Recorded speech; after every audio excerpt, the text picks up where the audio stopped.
Assalamualaikum warahmatullahi wabarakatuh. Perkenalkan, nama saya Anisha Rahmawati, NPM 234120557 kelas AKT 23A. Pada video kali ini saya akan menganalisis dua artikel yang telah diberikan, yaitu mengenai uang digital dan kebijakan moneter pada mata kuliah pengantar ekonomi makro. Sistem moneter Indonesia telah menjadi fokus perhatian yang semakin meningkat dalam beberapa tahun terakhir, terutama seiring dengan munculnya tren adopsi teknologi keuangan digital. Artikel ini tentunya memberikan pandangan yang berharga terkait evolusi sistem moneter Indonesia dan bagaimana uang digital memengaruhi dinamika tersebut. Pertama-tama adalah penting untuk memahami konsep uang digital itu sendiri. Uang digital merujuk pada segala bentuk uang yang hanya tersedia secara elektronik, baik dalam bentuk mata uang digital yang dikeluarkan oleh bank sentral atau mata uang kripto seperti Bitcoin. Perkembangan teknologi telah memungkinkan adanya sistem pembayaran digital yang memfasilitasi transaksi tanpa perlu menggunakan uang tunai secara fisik. Indonesia, seperti negara-negara lain di dunia, mengalami lonjakan penggunaan uang digital. Hal ini didorong oleh beberapa faktor, termasuk penetrasi internet yang semakin luas, meningkatkan jumlah pengguna smartphone, serta upaya dari pemerintah dan lembaga keuangan dalam menggalakkan pembayaran digital. Bank Indonesia sebagai regulator keuangan di Indonesia telah berperan aktif dalam mengembangkan infrastruktur dan regulasi untuk mendukung perkembangan uang digital di tanah air. Salah satu mekanisme utama uang digital adalah melalui layanan pembayaran digital atau e-wallet.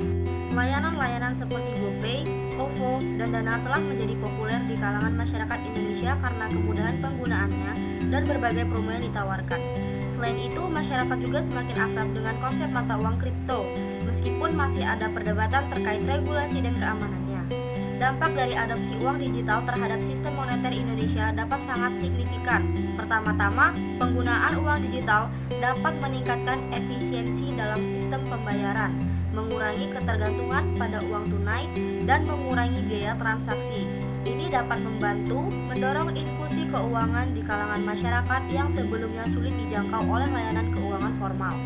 Namun, perlu diakui bahwa adopsi uang digital juga membawa risiko dan tantangan tersendiri. Salah satunya adalah masalah keamanan dan privasi data. Seiring dengan meningkatnya transaksi digital, risiko kebocoran data pribadi dan penipuan juga semakin meningkat. Oleh karena itu, penting bagi regulator dan perusahaan vintage untuk meningkatkan langkah-langkah keamanan dan privasi dalam penggunaan uang digital. Selain itu, adopsi uang digital juga dapat mempengaruhi kebijakan moneter dan stabilitas ekonomi, perubahan pola pengeluaran dan tabungan masyarakat, serta potensi volatilitas harga dalam mata uang kripto dapat mempengaruhi inflasi dan stabilitas harga. Oleh karena itu, Bank Indonesia perlu memperhatikan tren ini dalam merancang kebijakan moneter. Secara keseluruhan, situasi moneter di Indonesia sedang mengalami transformasi yang signifikan dengan munculnya uang digital. Sementara adopsi teknologi keuangan digital menawarkan peluang besar untuk meningkatkan efisiensi dan inklusi keuangan. Tantangan terkait keamanan, privasi, dan stabilitas ekonomi juga harus diatasi dengan bijaksana. Dengan pemahaman yang mendalam dan regulasi yang tepat, Indonesia dapat memanfaatkan potensi uang digital untuk mendorong pertumbuhan ekonomi yang inklusif dan berkelanjutan. Kebijakan moneter adalah salah satu instrumen utama yang digunakan oleh pemerintah dan bank sentral suatu negara untuk mengatur suplai uang, suku bunga, dan kondisi kredit di pasar keuangan dengan tujuan untuk mencapai stabilitas harga dan pertumbuhan ekonomi yang berkelanjutan. Artikel kedua ini tentunya memberikan wawasan yang berguna tentang bagaimana sistem moneter Indonesia diatur dan dijalankan. Di Indonesia, Bank Indonesia atau BI adalah bank sentral yang bertanggung jawab atas kebijakan moneter. BI menggunakan sejumlah instrumen untuk mencapai tujuan-tujuan kebijakan moneter yang meliputi mengendalikan inflasi, memelihara stabilitas nilai tukar, serta mendukung pertumbuhan ekonomi yang sehat dan berkelanjutan. Salah satu instrumen utama kebijakan moneter adalah suku bunga acuan. BI menggunakan suku bunga acuan untuk mengatur biaya pinjaman dan investasi di pasar keuangan. Ketika BI menaikkan suku bunga acuan, ini cenderung mengurangi jumlah uang yang beredar di pasar, sehingga dapat membantu mengendalikan inflasi. Sebaliknya, penurunan suku bunga acuan dapat mendorong pertumbuhan ekonomi dengan merangsang pinjaman dan investasi.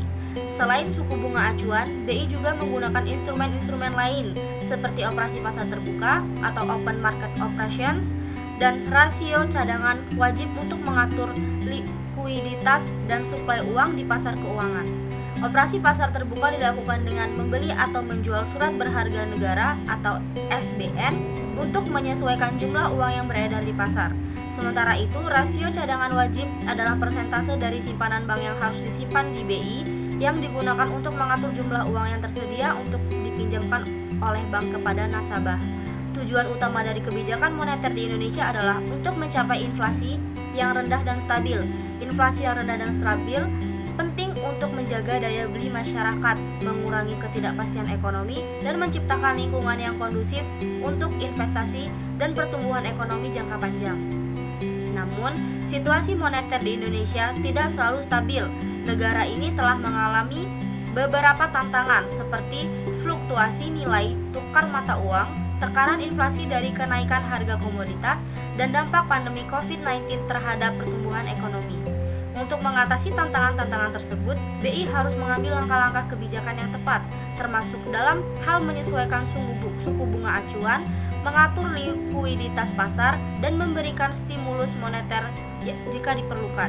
Selain itu, Indonesia juga menghadapi tantangan dalam mencapai inklusi keuangan yang lebih luas.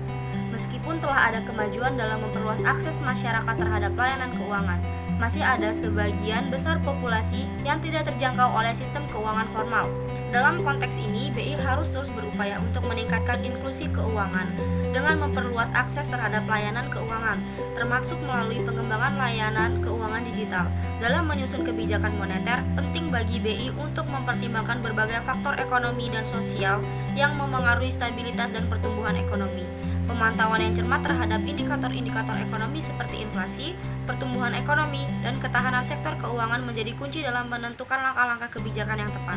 Secara keseluruhan, sistem moneter Indonesia merupakan bagian penting dari fondasi ekonomi negara ini. Dengan menjalankan kebijakan moneter yang efektif, termasuk dalam menghadapi tantangan-tantangan yang kompleks, Indonesia dapat mencapai stabilitas ekonomi yang lebih baik dan mendorong pertumbuhan ekonomi yang inklusif dan berkelanjutan. Demikian yang dapat saya sampaikan. Terima kasih. Wassalamualaikum warahmatullahi wabarakatuh.